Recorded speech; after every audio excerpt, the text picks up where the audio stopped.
The Democratic Alliance's KwaZulu-Natal Premier candidate and Mayor of the uMngeni Local Municipality Christopher Pappas joins us in studio for more on the DA's manifesto launch tomorrow. Chris, thank you so much for joining us in studio this evening ahead of the launch tomorrow. If maybe let's start off there, how ready are you to launch this manifesto? Very. I mean, this has been months and months of planning. It's been months and months of collecting information, drawing on policy, on governments from around the province. But more than that, it's a celebration of what the DA wants to offer. Being on the ground today, with the planning around the event, people are really excited. I think there's a hope generally inside. People feel like a sense of hope in South Africa generally, and even on the ground, with the staff putting up scaffolding and stages and all those sorts of things. There's a real excitement around it. So I'm excited for tomorrow. It's going to be great. Of course, this is being launched just outside the union buildings, on the lawns of the union buildings. What went to choosing this specific venue? So it's to send a clear message to President Ramaphosa that the office that he occupies in the union buildings, he's not going to occupy for very much longer. And that the party that he sees tomorrow on the lawn in a sea of blue is going to be the party that occupies that building. So essentially it's an eviction notice to say, start packing your office. You've had your 5 years. It's now time for a new government. And as the DA, you have 5 priorities you will be speaking about tomorrow. If maybe you can talk us through this. Of course, these are some of the challenges faced by many South Africans. Yes, so our party leader will outline them tomorrow in detail. But stemming from what we are looking at in KZN, it is largely around the economy, getting people back to work. It's around making our country safer. It's around ensuring energy security, water security, and it's ensuring that the infrastructure of our country is working again. It's making sure that healthcare and education, the primary functions of provincial governments, are actually delivering to the people of our province. And importantly, ensuring that the social net that we have for the people of South Africa, specifically because so many people are in a vulnerable state, works and supports those people. And while you prepare for this massive manifesto launch for the 2024 elections, I mean, the polls are saying something else. They are saying that as much as the ANC has problems, the DA also has its own problems, and they may be unseated as the official opposition. How concerned are you by those statistics? Not concerned at all. I think the poll that you're referring to is Ipsos. Ipsos has got it terribly wrong over many elections. I think Ipsos predicted that the DA would be somewhere around 13 or 14% at the last election, and even before that the same. So they are much more accurate polls, and even internally, the DA's internal polls have never been more than 1% off of where we are. And just this Friday, today actually, we received our latest polling statistics, and in KZN we're very excited. We were excited that the ANC would be polling under 50%. But with sort of new political developments in KZN and in the country, we see that even going below 40. So it's an exciting time in South African politics. And if you look at registration statistics, whether it was in November or now in February, the DA is doing really well. The centre of South African politics is holding, and we're excited for what we can do about that. And as the DA, I mean, you have so many breakaway parties. You have the Good Party, you have the Action SA Party, you have BOSA, and those are some of the parties that will indeed threaten your numbers going into the 2024 elections.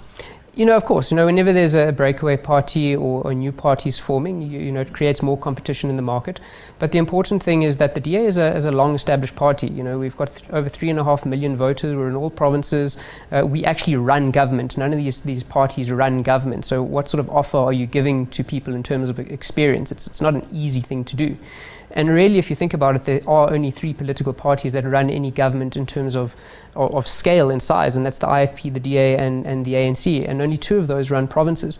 So our offer is much more compelling. It is based on a track record of good governance, but we live in a country that encourages people to start political parties and contest, and may people decide which is who has the most credible offer and who has the best chance of combating or unseating this behemoth that once was the ANC. And when it comes to the Western Cape, I mean, the DA really enjoys the majority there, especially when it comes to the voters. And I know that you're from KwaZulu-Natal, but you are a DA member. And when it comes to the numbers looking like in the Western Cape, are you also not concerned there that you may also just dip below 50% there? I think any party that takes its voters, for granted will have something to worry about. But I think the DA is always reflecting on what we can do better. The statistics show that where we do govern, things are getting better, but it's always important to go back, reflect, and then try and improve. So I don't think it's a matter of being nervous about what the outcome is going to be, but going back to voters and say, well, how can we do better? How can we do more to ensure that when those stats do come out about unemployment and job creation, that the Western Cape stays above everyone else. But we must campaign, and we must go tell people what we've done and convince people that the Western Cape really is the best province to live in compared to all others. And when it comes to the multi-party charter and of course the coalitions that we may find ourselves going into after the elections this year, when you're looking at those numbers and those who have committed themselves, do you trust that they won't change their numbers at the last minute and perhaps go with the ANC or even the EFF?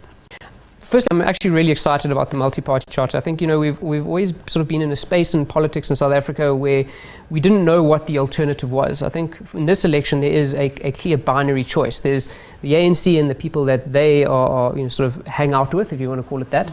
And then there's this multi-party charter, which is a group of people who are saying, well, let's sit down before and try and forge something different.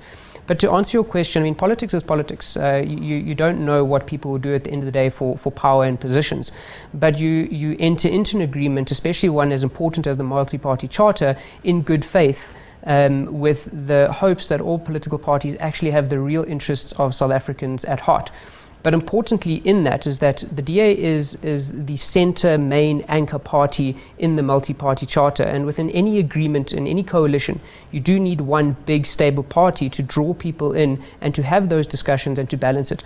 But I'm excited for it. I mean, it's different. I mean, when last in South Africa did opposition parties come together before an election to create something that's hopeful? So I think it's something to look forward to more than to fear or to be apprehensive about. And at the same time, you are also campaigning in your province of KwaZulu-Natal. And of course, you would want to ascend as the Premier of that province. So how's that plan coming along?